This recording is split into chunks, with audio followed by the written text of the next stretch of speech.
Alright, so TSW6 dropped an update yesterday afternoon at the time of recording on the 28th of October, and we'll be taking a look at everything that was posted on the patch note, the list of fixes, updates, and anything else they decided to throw in. We are currently on the Leavenworth branch here at on the 5 Circle DLC. Finally on the long-awaited Sprinter Express timetable. Love the livery on it.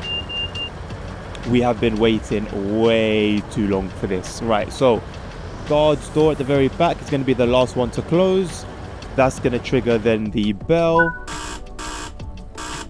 There we go, and we can get going. Right, so I'll give you my thoughts on these updates as well, on these patch notes, and the game itself. I didn't really get to do I have been able to do a sort of review slash should you buy video for TSW6, but it didn't come to fruition, unfortunately, so I guess I'll share some of that here. So first things first, for the core, we've got a list of updates, and I've highlighted some points that I'd like to touch on. Now, ahead of time, please do forgive me for my driving. I am half of my eyes.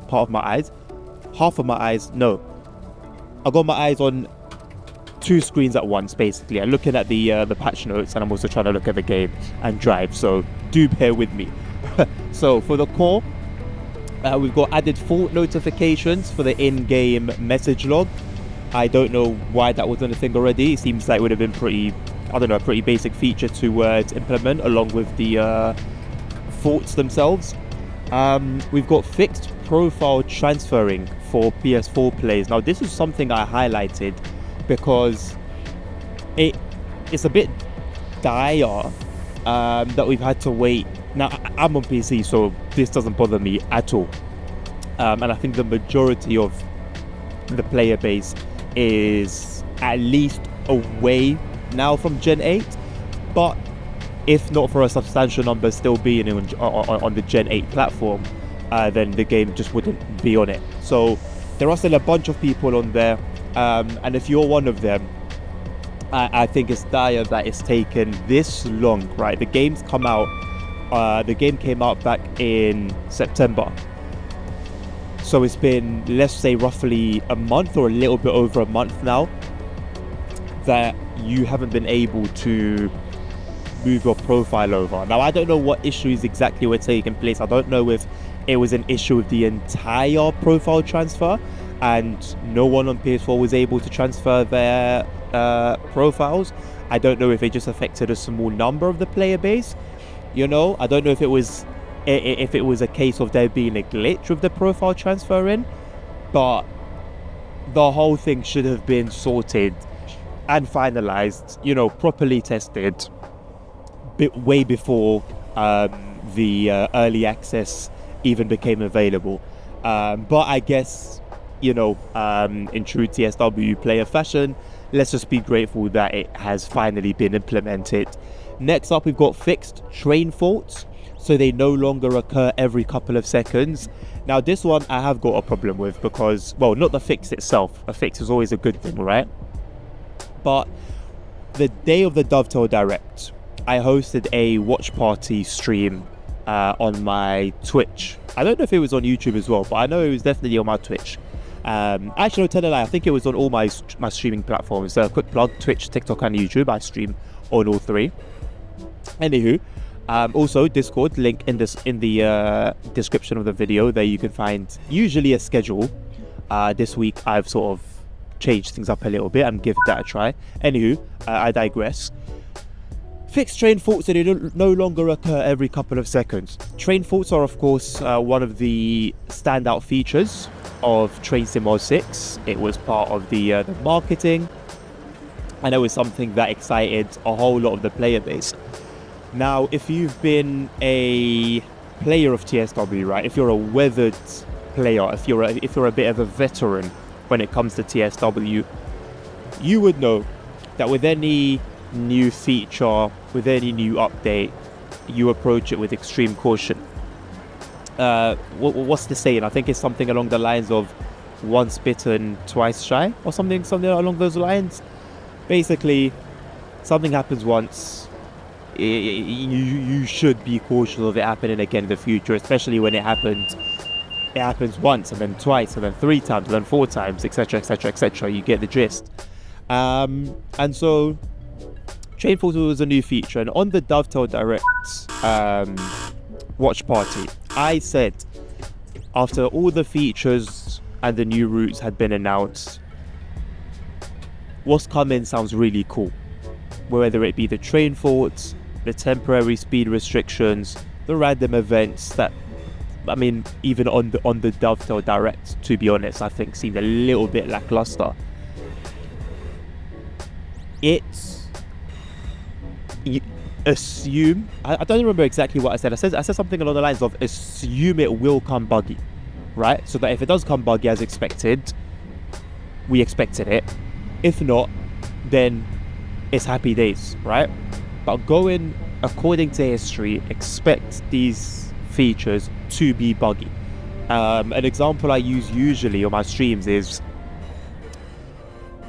you can't build a house on sand, right? Or you can't build a house on a weak foundation. You could get away with 1 floor or 2 floors or 3 floors if you're lucky. But you keep building and building and building on a soft foundation, on a weak foundation, eventually the whole thing's going to come toppling down. And the foundation for TSW has been weak for a while. That's why we've been getting anything that's new, right? Whether it be a DLC in the form of a route, in the form of a train, whether it's a form of new features for a new iteration that definitely doesn't need to be a new iteration, there's always issues. And so that was what I based my speculation on. And lo and behold, on day 1 of early access, I turned off both the faults, and I also turned off the faults and temporary speed restrictions because they were buggy. Literally the first temporary speed restriction I came to was buggy. I believe it was one of the signs was glitched into the platform. Why there was one on the platform, I'm not too sure, but you know, I'm sure it can happen in reality, so it's not my entire problem. My problem was more so that number 1, the sign was glitched into the platform, and number 2, the HUD speed limit was in a completely wrong place, or it probably was the sign that was in a completely wrong place. Either way, there was a mismatch between the speed restriction itself and the speed limit, the game enforcing the speed limit and that limit showing up on the HUD. And you know, I understand there are some things that just slip through the net, but what you usually tend to see with games is a patch, a day 1 patch, right? So usually stuff that's been picked up just before release but too late to add the fix to the release, or it's been caught in beta or something. Either way, a bunch of issues, known issues that for some reason couldn't make the release build. On day 1, a patch is released, or at the very worst, on the first week, at some point in the first week of a release, you'll see that the devs or the studio will release a fix for those issues, especially brand new issues. Why it's taken a month?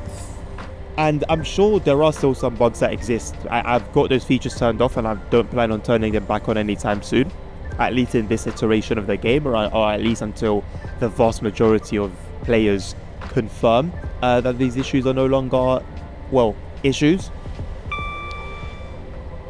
I just find it a little bit sad that it's taken over a month to fix a brand new feature of the series, and seemingly quite a simple fix as well, just so that they don't occur every couple of seconds. I can't imagine that was a huge task, but I'm not in development, never been in development, so I can only speculate with what makes sense to me. After that, fix an issue causing announcements to miss certain station names. Some announcements are still missing, but we are continuing to implement these. Once again, a brand new feature, bugged from before release and still bugged over a month on. I'm glad that they're starting to fix them, but they should have been fixed already. We shouldn't be dealing with these issues with brand new features. I mean, these are the features that we're using marketing to sell the game. Therefore, I'm pretty sure if somebody's been if the marketing's done its job and somebody's looked at these brand new features and thought, you know what, that sounds incredible, I'm going to make a purchase, wouldn't they just get a refund and all that profit then gets lost once they figure out that all these new features that they bought the game for are bugged and broken? It just doesn't really make sense to me. And a month is just not quick enough for me for these issues to still be hanging around, let alone some announcements to still be missing. I mean, it's just the usual TSW / Dovetail flywheel. Unfortunately, again, there was no rush to release TSW 6, especially when it's the same foundation as TSW 2 post, and you know, you feel free to argue with that, but to me it's the same foundation as TSW 2 post the Unreal Engine update. Every feature that's come since, be it the lighting, be it the fog, be it all the features, right, the updated photo mode from last year, the route hopping and the new map and this and that, everything, as I understand, could have been implemented back in TSW 2, so we never needed all these new iterations. And so everything that's been broken, be it trains, stations, audio, wherever it may be, the performance itself sometimes, everything that's been broken just because we've gone from TSW 2 to 3 to 4 to 5 to 6, never needed to happen. And it's just so unfortunate that for the sole purpose of marketing, we as a player base have to contend with so many issues, no matter how loudly we voice our distaste at there being a new iteration every year. And it makes even less sense when the new features that almost seem to be something that Dovetail are clinging onto as a reason for a new iteration themselves are broken. You know, I mean, sometimes it seems like a joke that it would just be too obvious to write. Anywho, so that's, you know, a disappointment of mine still, unfortunately. And for the rest of the lists, I don't really have much to detail on them other than what they are. So we've got fixed an issue causing layer UI to disappear when pressing A. Fixed an issue when monthly mastery decals for 2025 to 2026 were unlockable. Fixed objectives not updating for some late free roam services. That's annoying. I probably should have highlighted that. That shouldn't still be happening. I understand it happens during save games quite a lot, depending on where you've saved. And just a tip, if you are somebody who does use that feature, try not to save while in the middle of loading and unloading passengers. I believe that's pretty much a guaranteed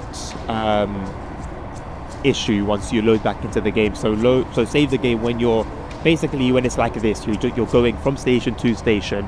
That should be okay, but I believe even then you might still have issues. But for the objectives to not update for just random timetable services is disappointing, to say the least. Fix the login screen layout so it resizes properly. Fix the pricing issue on the free starter pack. Not sure why that was an issue, considering the free starter pack is again something that's voiced very loudly. A great thing, by the way, I've got nothing against it. Remove the Xbox sign-in prompt from appearing on PS5. I'm not even going to say anything about that. And then various localization improvements. Next up, are the fixes slash updates for the Morristown line. So that was one of the 3 core routes that came with TSW6. So added Milburn Library, added Ramsey Route 17 to station announcements. Low key, I believe that's just another way of saying that there was an issue with the station announcements, not mentioning that station. Added high level platforms to relevant sections of the route. And one that I've highlighted, the only one I've highlighted actually from this specific list, fixed an issue causing announcement to stop playing at Hoboken. Some announcements are still missing, but we are continuing to implement these. And I highlighted it basically for the same reason I highlighted it on the core. Oh god, I've missed the speed limit change completely. I highlighted that for the same issue I highlighted it before. Shouldn't be a thing. So yeah, I guess we can move on from that pretty quickly. Fix the Sunnyside area platforms so they are no longer transparent. Fixed multiple buildings and areas on the Morristown route so they now have proper lighting. Fixed an issue causing the Newark Broad Street freeway ramp to appear misaligned. Fixed some areas of grass across the freeway. Fixed an issue with the fence being too high between tracks 1 and 2 at Orange. Fixed snow textures on multiple buildings across the route during the sandstorms. Fixed a texture issue causing gravel to clip into a bridge. And fixed an issue causing an OHLE to protrude through a footbridge. And I'll just add the train ones as well for the Arrow 3. Updated alerter acknowledgement from controls to ensure they will reset the timer even when audible alarm is playing. Pardon me. Fixed an issue causing the step lights not to illuminate on all cars. For the ALP 45 DSP, is it DSP or is it DP? I thought it was DP. Maybe that's the old one. Anywho, I've added the ability to raise the local pantograph. We are coming in hot. While in electric mode. Updated alert or acknowledgement from controls to ensure they will reset the timer even when the audible alarm is playing. Once again, I might have to go into emergency here, unfortunately. Fixed penalties so they can only be cleared using the acknowledge button or pedal once triggered. So all in all, aside from the announcements issue, I don't think there's anything too bad there. Nice little patch note, I think. Nice little patch list, sorry. I think initially the guys working on this route done a fantastic job from the start anyway, so I'm not surprised that there aren't really seemingly any big issues there. For the Riviera line, I've highlighted just a couple of issues again. So fixed service to Echo 38 so it now displays the correct name. Fixed the required action points for bronze medals on multiple class 150 services. And here's one, a fixed light baking issue in the from beaches to bank scenario. Now, light baking issues are not new to the game. I think we can go back as far as like Southeastern High Speed, I believe, or probably even before that, but that's the earliest example I remember. And you can find light baking issues there, and they have trickled through into routes that came out in TSW4, TSW5, and now TSW6. Whether it's the light baking of these, mostly it's tunnels. A lot of the time it's tunnels. On the Morristown line, it was it probably still is actually. I don't recall seeing that just now in the patch list. I flicked pages now, but on the Morristown line, on release, there was a light baking issue with an OHLE, where it was just super bright inside a very dark tunnel. Made absolutely no sense, unfortunately. And for whatever reason, we are still seeing light baking issues, and I think it's specifically, or let me not say specifically, it's especially an issue because it highlights a fault. As with many issues in the game, it highlights a fault with testing, because light baking is one of those things you don't miss. You just don't miss. You know, there are certain things that I don't know, some random. Okay, let's say for example, the previous one. Fixed service 2 Echo 38, so it now displays the correct name. Or fixed required action points to get the bronze medals. The name, 50-50, but something like the action points, I think I can see how that can get looked over. I can understand how that gets looked over. So it's like, okay, cool, fair enough. Still shouldn't have happened, but cool, maybe. But light baking, it catches you can't miss it. You can't miss it. It takes it takes testing the run. You've created a scenario, you test it to make sure it works. Surely you test it to make sure it works well, so that you can add it to the final build or whatever and have it released. And surely when and if it's tested during the run, it would catch one's eye that, hey, there's a light baking issue here, or there's a light baking issue there, let's fix that. Again, I can't imagine that's a super difficult job. So why all up to now in TSW 6 we're still having these issues is beyond me. And even the fact that, like, it's one thing for it to just be an issue, right? Excuse me. But the fact that it has been complained about and brought up and acknowledged, like surely when something happens over and over and over and over and over again, when you're working on the next thing, you have that in the back of your mind, right? Oh, let's make sure that doesn't happen again. Oh, let's make sure that doesn't happen again.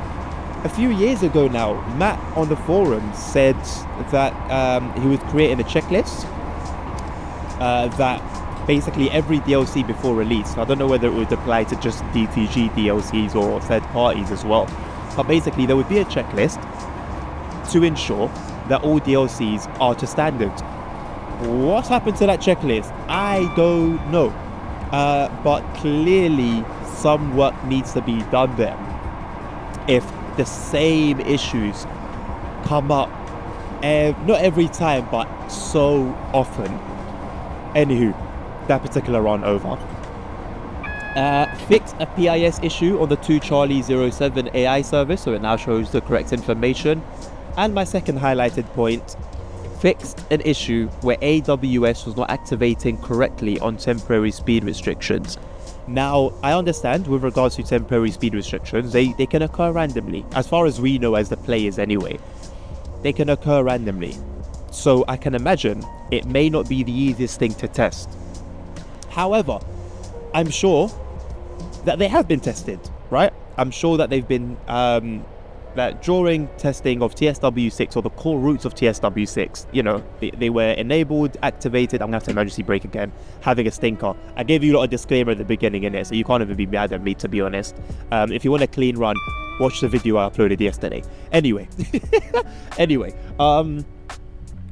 surely these temporary speed restrictions were tested on all 3 of the core routes, right? Dresden, Leipzig, the Morristown route, and Exeter to Plymouth and Paignton. And surely they would have been tested both with safety systems on and safety systems off. I would hope so, at least. That seems like quite a basic criteria for testing, right? Ensure that it works with the safety systems on, with the safety systems off.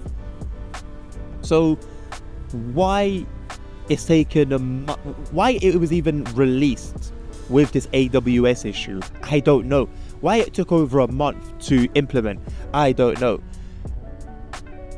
Anyway, Class 150 improved brake rub audio volume to better reflect to real life. That is one of the very few things that I was actually quite happy to see. Aside from the fixes, of course. But it's great to have these improvements come during the life cycle of the game after something has been released. It's quite rare that we'll see an improvement made to the core. Well, let me not say the core. To a particular DLC, whether it be train, route, or both. It's almost like once they're out, right? If we're lucky, we'll have the bugs on them fixed, but that's about it. So it's nice to see that the audio has been improved, and added Class 150 to the formation designer for the Class 802. That 2 has also been added to the formation designer. For the Voyager, the Class 220, that also has been added to formation designer. It has had an issue fixed where train faults were not triggered correctly when the enable random behaviors feature was turned on during gameplay. Fixed guard mode so doors close properly and the driver only leaves the station after receiving the signal from the guard. And fixed an issue with the headlight knob prompt during the limited power scenario. Alright, let's get a move on towards Burnt Island. So yeah, decent little lists. For the Leipzig to Dresden route, the draw distance has been improved between, and excuse my pronunciation here, Oschatz and Dahlen. Fixed an issue causing PZB not triggering a 1000 Hz reaction for temporary speed restrictions. Once again, I've got the same issue with this one as I did with the AWS issues. Just shows that perhaps safety systems weren't tested for these new features, or the temporary speed restriction feature at the very least. For the 422, quite a short list actually for the route itself, but I guess that's okay, maybe. For the 422, updated passenger lights so they are appropriately controlled via the active cab switch and working with the train faults. Fixed an issue causing passenger lights not to turn off during the lighting fault. I don't know, it's a very specific fault, right? However, I think all the faults should have been tested, and should have been tested that, you know, they do the thing that they say. So I would have expected during testing of these faults that the fault where the coach lights you know, are meant to be off, the coach lights are actually off. I mean, I don't know. Anyway, for the 294, this was the DLC for the Dresden route. Came with the deluxe edition of the game. Updated passenger lights so they are appropriate. Sorry, I'm reading the 42. For the 294, fixed an issue causing journey mode to show empty services.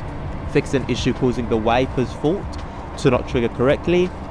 And fixed the asphalt roads, or asphalt, however you pronounce that. Asphalt, no, I think that is. Next to Curran, so it now shows correct gravel texture. Again, decent little list. Not much to really say on that. For the New York to Trenton route, so now we're sort of going back, which I'm always happy to see.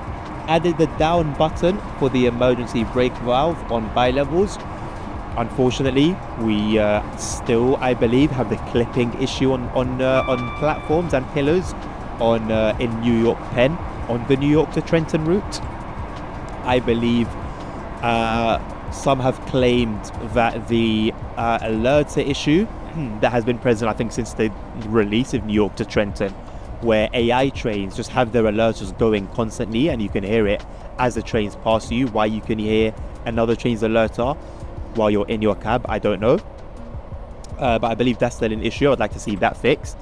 Forget I would like to see. That should have been fixed by now. Ridiculous. Anyway, for the Cajon Pass DLC, specifically for the SD70 ACE, an issue has been fixed that was causing an infinite loading screen when loading into a journey. Thankfully, not one I experienced, but that sounds a little bit yucky, to be honest. Just one of those issues. Like, there are a lot of issues here that don't make your game unplayable, right? But something like that makes the game literally unplayable, or at least that particular experience literally unplayable. So yeah, I especially have a problem with those particular types of bugs. Let's come to a nice stop here at Burnt Island. I'll try and stop as close to the stop marker as possible. May not be the smoothest for the passengers, but it is what it is. Main thing is that we get them from A to B, eh? That's what I always say. So for the Class 170, at last also, because we have had fixes waiting to be implemented into the game, I think, for a while now. So the signaler handsets audio has been added. Nice little addition. I believe that's when you pick up the phone or put it down. I'm not sure if it's the phone itself or whether it's the GSMR. Either way, good. Class 220 formations have been added. Wait, what? Added Class 220 for... I didn't even notice this. This flew over my head. Added Class 220 formations and timetable services to the BR Class 170. How does that make any sense? And it's funny because at the same time, in the game, on the 158, the GSMR bug still exists. It has existed, I believe, since TSW 3. Why it has existed this long, I don't know. Now, you can bypass this simply by turning off the GSMR and turning it back on, and it will display as usual. It should not go out though in the beginning, and why this hasn't been fixed, I don't know. Oh, what a headache. Anyway, yeah, that's an odd addition to the Class 170 list, but you know, whatever. Fixed an issue. Implemented cab rattle audio to the Class 170. That I like. Fixed an issue with wheel blur. Fixed an issue with the horn valve not closing properly. Fixed an issue with virtual destinations. Fixed an issue with guard buzzer audio, with door opening and closing audio, with vehicle numbering across all variants. That's good to see. Fixed an issue that required players to check tickets at inaccessible areas of the consist. Fixed running audio being cut off. Fixed issues relating to engine and running audio. Fixed an issue with livery designer functionality. Issue with vehicle numbering across all variants has been fixed. An issue that required players to check tickets in inaccessible areas of the consist. Again, maybe it's been fixed twice. I don't really know. I'll say something about that actually. I'm going to just digress really quickly, or no, divert really quickly.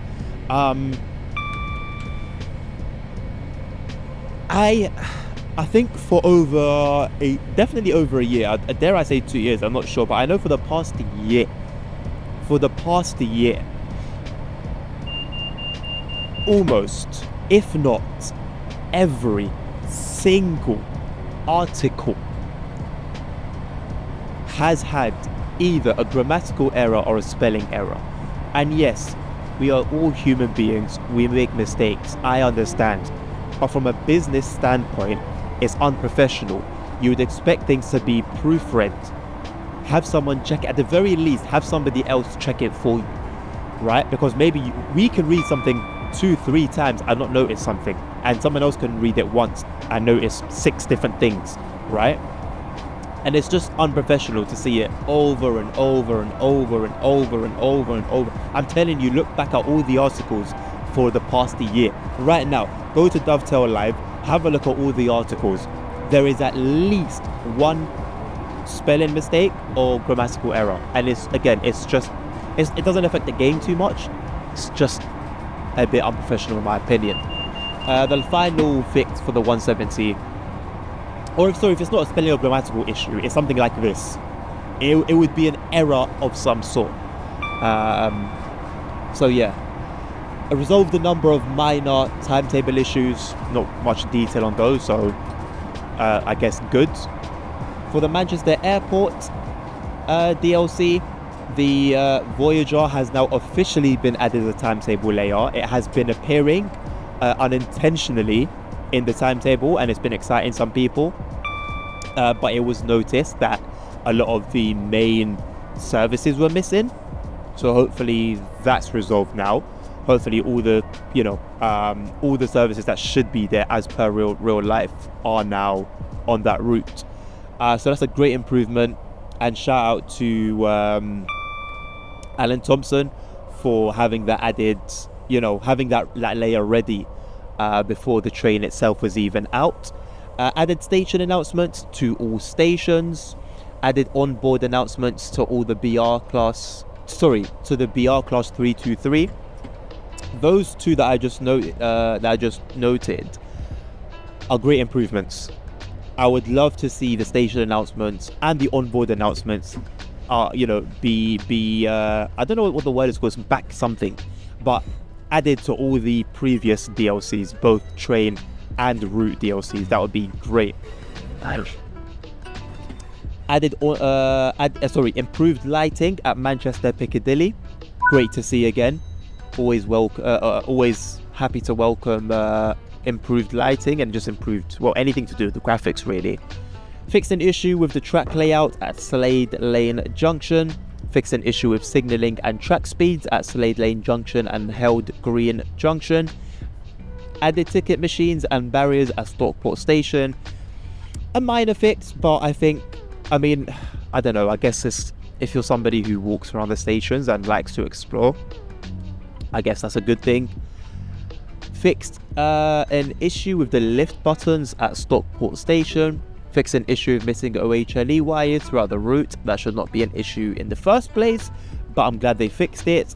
Unlike Dresden to Leipzig, where the version from before had missing OHLE and still does. Fixed an issue with Longsight Depot weekday shunt movements that resulted in the trains being derailed. That's interesting. And last but of course not least, for our 158, onboard announcements have been added on these trains plus the 170s. However, they are broken at the beginning of the run. I don't know if it would have been caught in this video, but take my word for it, the announcements on here are broken. They don't mention the state. Goodness me, they don't mention the station names. Added additional BR Class 158 services for the Leven Rail Link, which is what we're enjoying right now.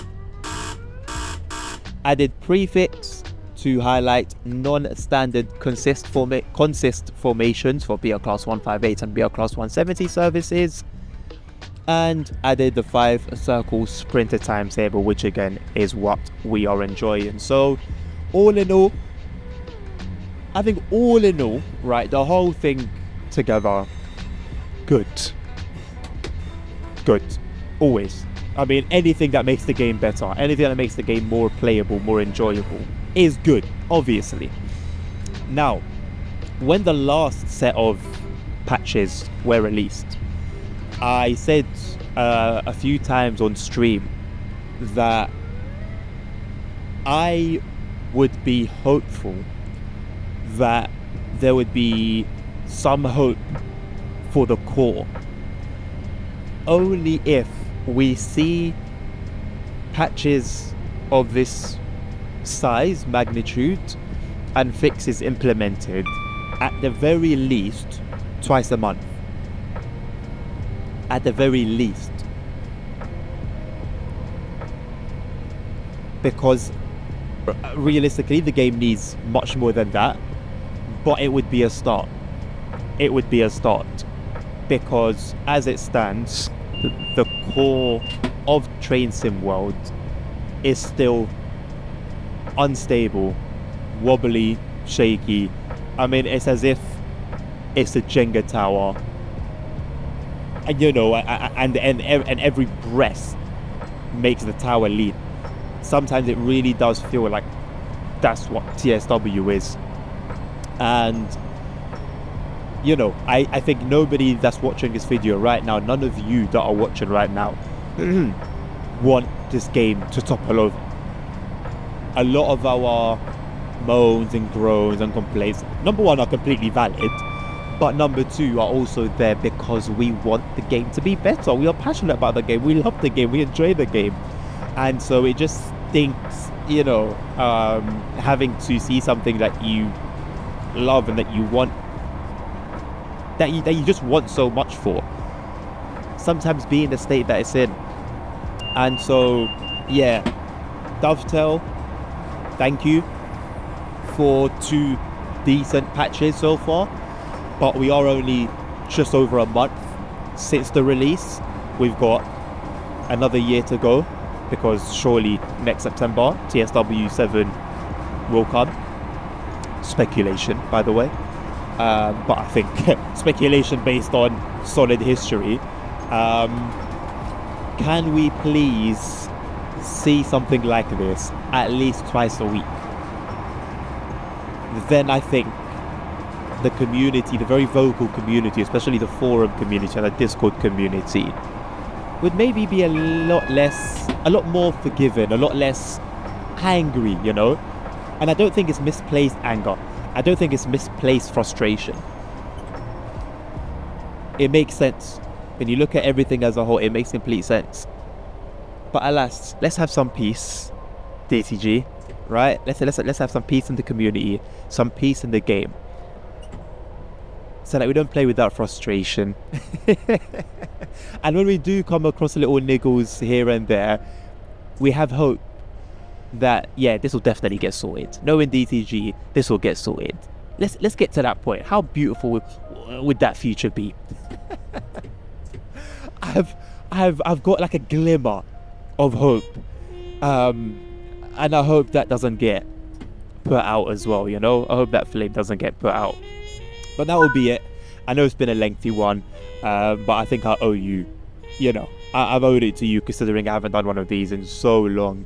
So yeah, hope you've enjoyed it. Please let me know what you think below on like the state of TSW, what you think of the update itself, what you think, you know, what you think is the future for TSW. And yeah, let's have a conversation again. Like I plugged earlier, I'll do it again. Hop on the oh my god, my stuttering. Hop on the Discord. I know that sounds so cringy to say, but yeah, I'm active there. You'll find so much information on the channel there, on the streams, on the videos themselves. And I will hopefully, if I don't catch you on the streams, catch you on the wow, I keep stuttering. Not even stuttering. I don't know what it is. My mind is just slow. Hopefully I catch you on the next video if I don't catch you on the streams. That's it. It was that simple. It was literally that simple. Have a lovely rest of your day. Take care of yourselves. Take care of each other. Stay safe. Health is wealth. Jesus Christ loves you all.